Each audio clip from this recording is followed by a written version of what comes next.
Women up.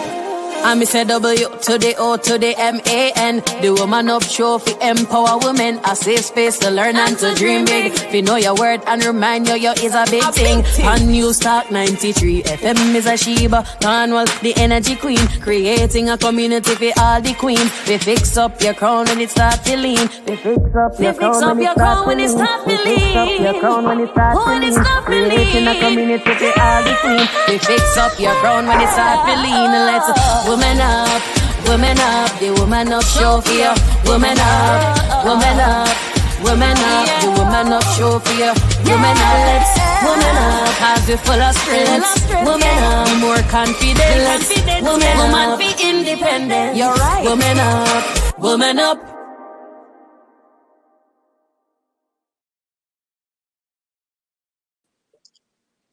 All right, so welcome everyone to Woman Up here live on News Talk 93 FM and YouTube. You're hearing the voice, of course, of Aishiba Cornwall, but on screen you are seeing none other than Savannah McDonald. And just before I let her introduce herself and to talk, just a little bit more about who she is and what she does, today we're going to be focusing on a very interesting topic, and we're talking about fighting imposter syndrome. This is something I've wanted to talk about for the longest time on the show because I realize that it's something that we all go through, especially as young women, and I don't feel like it's talked about a lot. And we want to focus on that today. So, we want to uncover the secrets, in a sense, of self discovery and just unleashing our true potential. Because today we're unmasking the imposter within. Hi, Savannah, how are you? Hello, Ashiba. I'm good. How are you? Thanks for having me. I am great. First of all, I'm putting it out there that we are recording this at 7:30 a.m. in Jamaica because Savannah is in Japan. But we love that. We love that. How is it in Japan for you? Well, it's been a journey and a half, to be honest. Like, there's so many things I could say, but overall, my experience has been so wonderful, to be honest. Of course, there are low times, but most of the time, it has been a great experience for me culturally. I did minor in Japanese, so this is actually one of my lifelong goals, to the point where I initially planned on staying 1 year in Japan, but I've actually decided to extend it to an additional year before I move on to study my master's. So yeah, it's good. Wow. I love that. And just for our listeners, can you tell us just a little bit about who you are, who Yeah. Savannah is, and what you do? Okay, so essentially, above all else, I am a creative through and through. So I did study integrated marketing communication and I minored in Japanese, but something a lot of people probably don't know about me is that I am a language and culture lover. So even though media is my passion, I also have a passion for just learning about different cultures, how people interact, and languages, and so on. So at the moment, I am an educator and I actually have a very creative educational style that I've been using in Japan. I've been teaching English as a second language, but through the use of games, like purely games. Most of my classes have been taught entirely through games because I believe education should be fun, education should be all about learning. So at the moment, I am an educator, but I have so many other passions. I want to eventually move on to do something related to culture. I want to dabble in photography and videography. I want to actually focus on documentary making and producing in that aspect. One of my dreams is actually to work on some type of documentary related to period poverty, maybe in Latin America or the Caribbean, because that's the region I'm from. So right now, I'm an educator, I'm a creative, I'm a writer. I still write every day. I'm a poet. I wear many hats, but right now the hat I'm wearing is mainly an educator through games. Yeah. I love that. First of all, just putting a pause there, the whole being an educator and believing that school or education in a sense should be fun. Yeah. I love that mindset, and I Mhm. love that you're taking all of this creativity and just like throwing it into to like a different space that you're not in Jamaica and in Japan, and I feel like feel like you're Right. doing Jamaica proud in a sense, like, and I love that. Oh, thank you. Thank you. I also it's a good thing that you mentioned that, because one of the things about being a jet, because that's a program I'm on, is actually spreading your culture. So wherever I can insert my culture, I tend to do that. For example, in one of my classes, they're learning about festivals, like how to express different festivals and talk about different celebrations, and actually use the opportunity to talk about different festivals and celebrations that we have in Jamaica. That's just one of the many things that I've done where I just talk about Jamaica because it's so far from Japan. Many of them don't know anything about Jamaica aside from the fact, the cliche stuff, reggae, Bob Marley, jerk chicken. That's pretty much most of what most people know here. So I've been trying to bridge that gap. I love that, and I can imagine, just being, first of all, an educator in a different country, being a creative, Mhm. being a writer, all these amazing things. I can imagine that these come with the experience, well, with you experiencing imposter syndrome at some point in your life.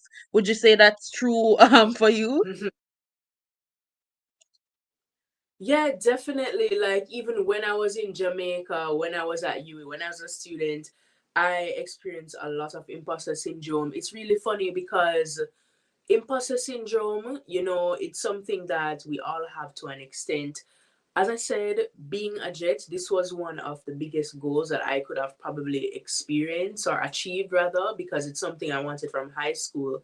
But still, even sometimes I wonder, like why did the embassy, the Japanese embassy in Jamaica choose me as one of the jets. In my batch, only 7 Jamaicans actually got the opportunity to go to Japan this time around, over like 200 something applicants. So it really puts a perspective to say, like, why did I do this, get through this? There's somebody who's probably, better at sharing Jamaican culture. There's someone who's probably better at being an educator than me, or maybe I'm not a trained teacher. I didn't go to school for teaching and all of that. So maybe sometimes, I will look and say, I wonder if I'm doing these children justice with my games. I wonder if these games are good enough, like they're enjoying themselves, and I see where their English is improving. But you still, even though you might be achieving and all of that, you still wonder,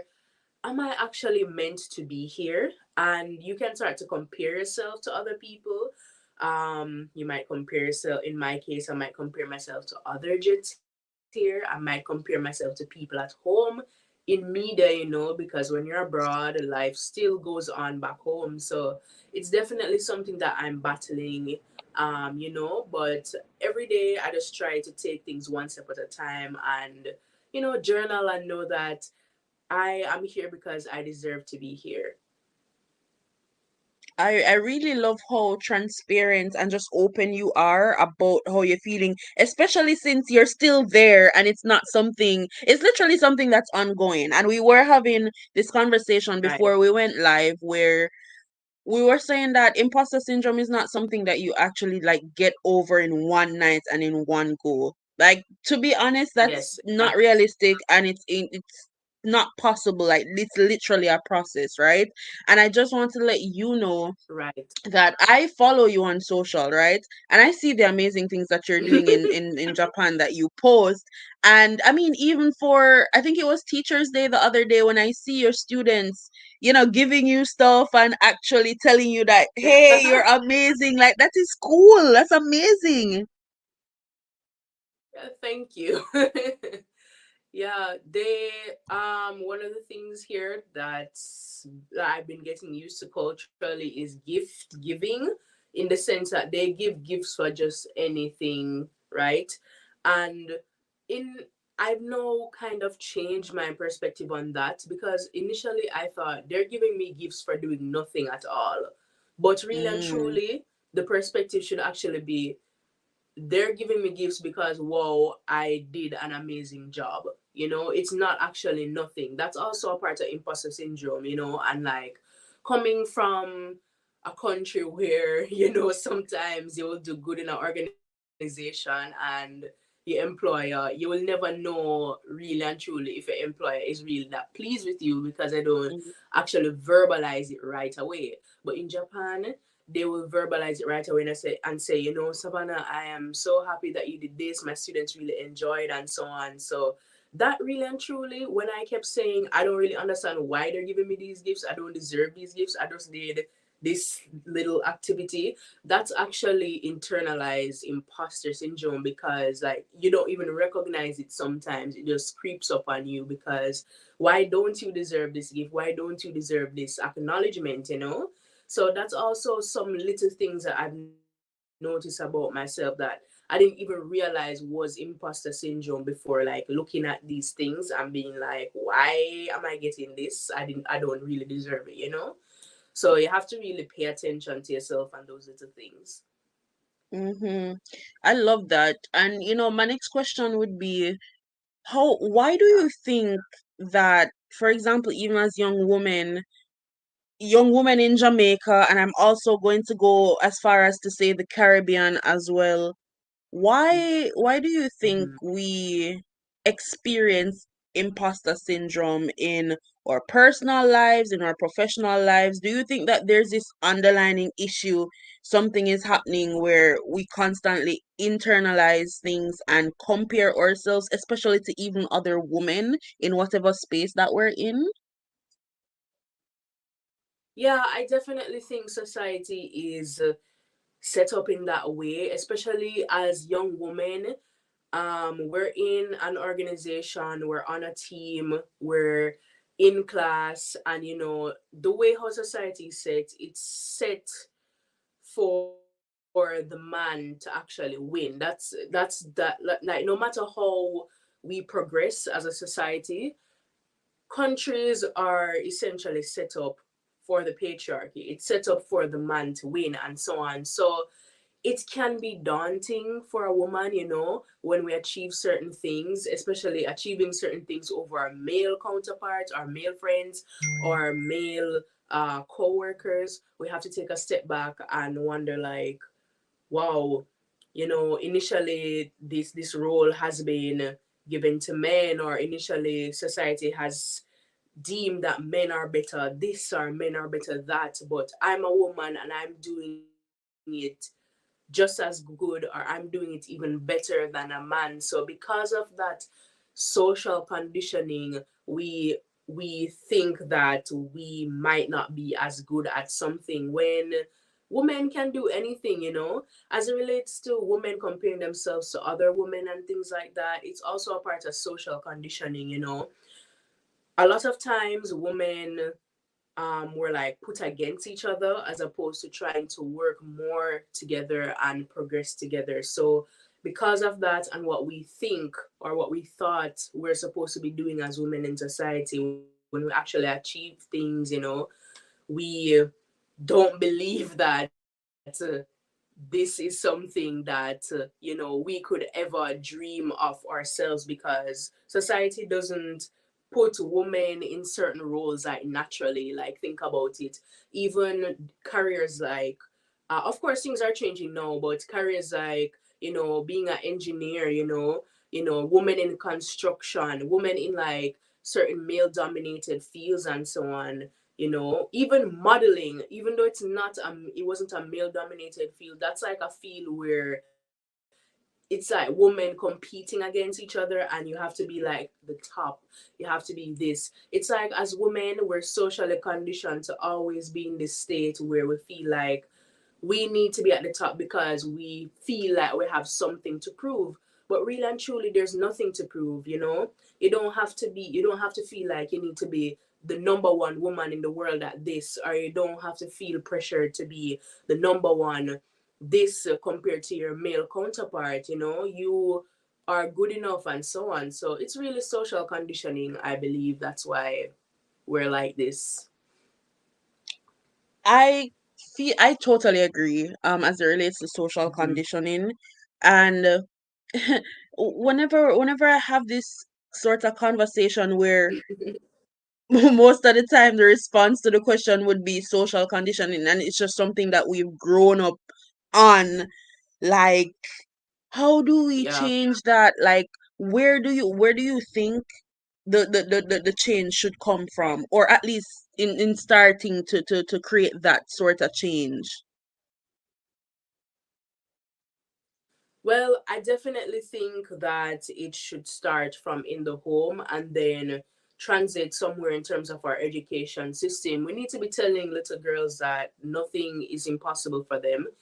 Like, I will always have this little what do you call it, like mantra, like it's kind of become a meme now, but I always just tell myself that anything is possible. I don't think limits, like I don't think I will ever stop telling myself that.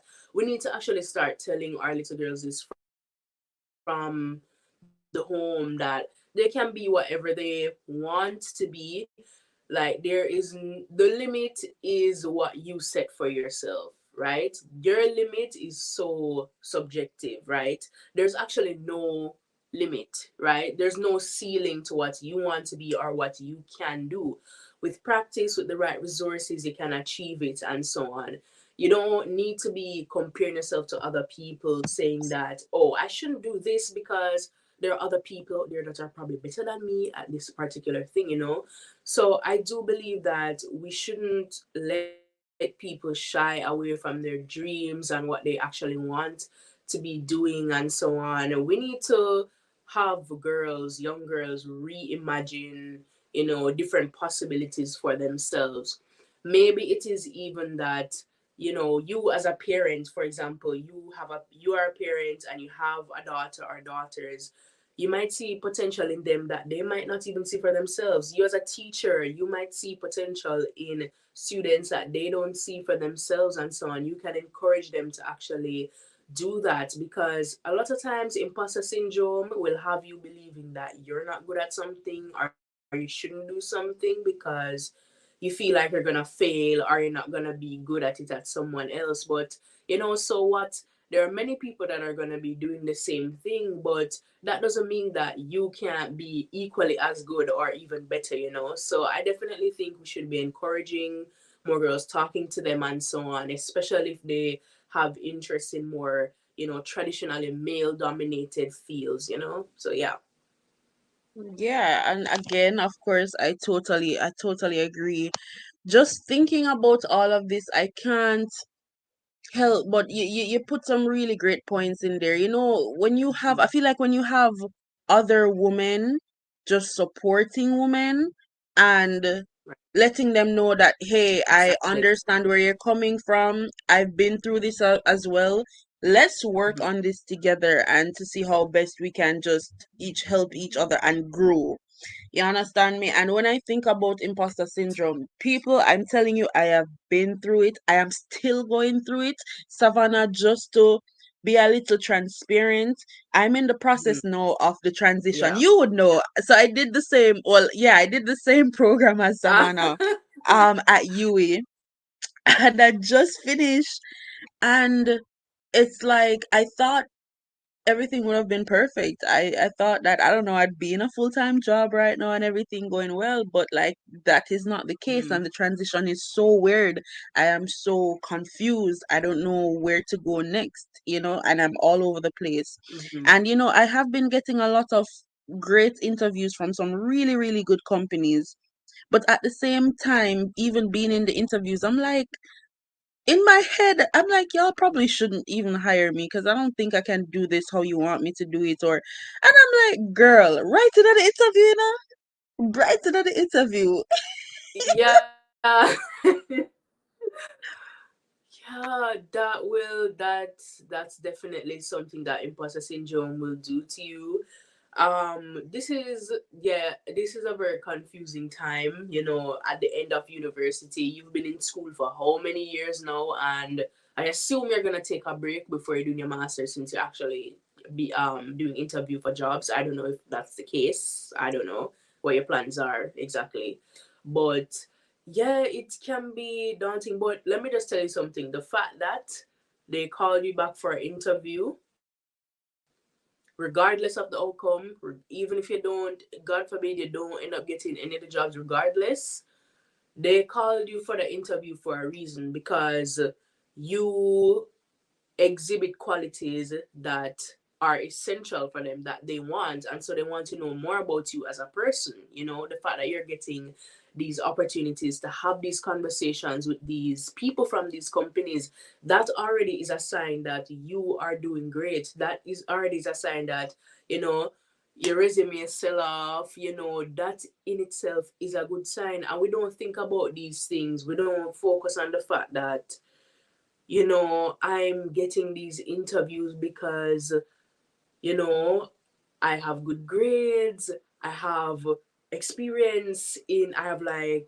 creative experience. I'm a creative, I'm doing so well for myself. We don't see it like that. We don't see it like, all right, but I'm in this interview, I'm just like, I understand like why them people here, like why, why are they talking to me? They're wasting their time. Yeah, but it's not like, they're not wasting their time. You are providing them with an enriching experience by being there. So because they want to know more about you, because you're a phenomenal young lady and you're doing well, so you should think of it like that regardless of the outcome.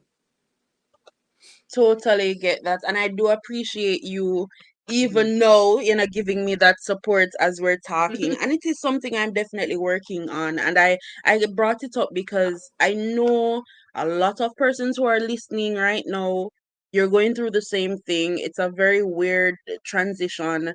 But as Savannah say, of course there's a reason why they called you back. You understand me? And I know sometimes that the Yeah. imposter syndrome is gonna take over at some point. But what we need to learn is to kind of nip it in the bud and like say, "Hello, Mr. Imposter Syndrome, sir, go sit down over here, so," and and try to Yes, speak exactly. positively to ourselves. You understand? And in Mhm. closing this interview, Savannah, and closing our little chit chat, Right. I want to know from you any kind of practical tips that we could employ, when Mr. Imposter Syndrome, sir, thinks they want to come in our life and mash up things. Is there anything that we can do to kind of work on that in the moment? Well, in the moment, because imposter syndrome, it's a process and all of that, you have to have something that keeps you grounded. So it could be, an end goal, a quote, or something. Why, say to yourself, like, why am I doing this? Why am I here? I'm doing this for me. I'm doing this to fulfill a dream. Think of it like that. Like, you are in a certain position because you deserve to be there ultimately, right? Nobody gets positions, these days, certain positions these days, just because. You know in yourself that you got a certain position or you're in a certain place because you worked hard for it, and so on. You don't need to be comparing yourself to other people. The only person you should be comparing yourself to is you. Just look at your own progress and see how far you've come. It's so unfair for you to be comparing yourself to other people, because you don't know what those people did to get that position. You don't know if they had a certain link.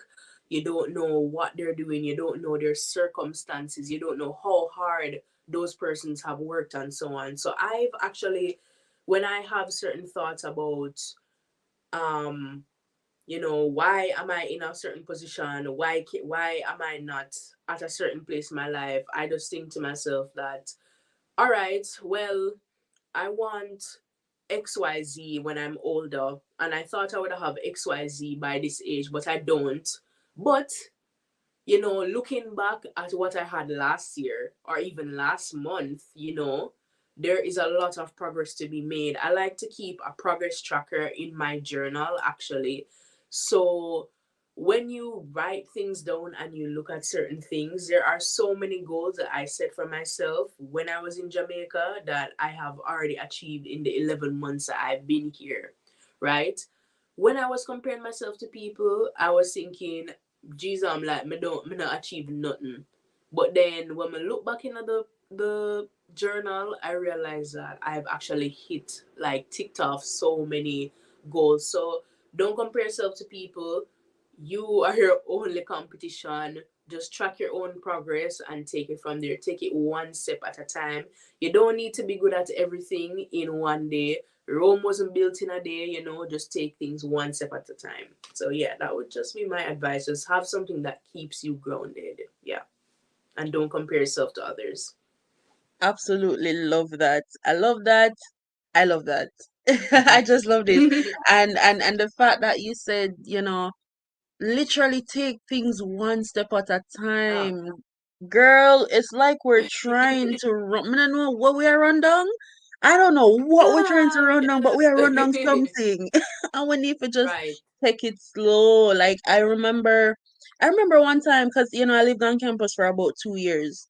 And I remember just being on campus and I'm getting up and I'm just running all over the place trying to get some stuff done because I'm like, yeah, man, I have my goals for today and I'm like, sis, I don't know. This voice out of nowhere came and I was like, yo, you need for chill and calm Chill. down. It literally said, and it was a Sunday too, that's the funny thing. It was like a Oh Sunday. God. So it's not like a weekday or nothing. Like the voice literally said, slow down. Slow down. Those were the two words, and I've been trying to focus on those two words. And I really love where you said that you actually keep a Mm-hmm. journal, you have goals, and I always Right. talk about it on this show that it's so important to just write and to just have your Yes. goals and to just focus Mm-hmm. on that. Yeah, definitely. I always tell people, if you have a goal in mind, just write it down. No matter how far along it may be. As I tell people, it's 2023. I came to Japan in 2022. I, as far back as 2015 in third form, I wrote in my foreign language club book that I want to go to Japan.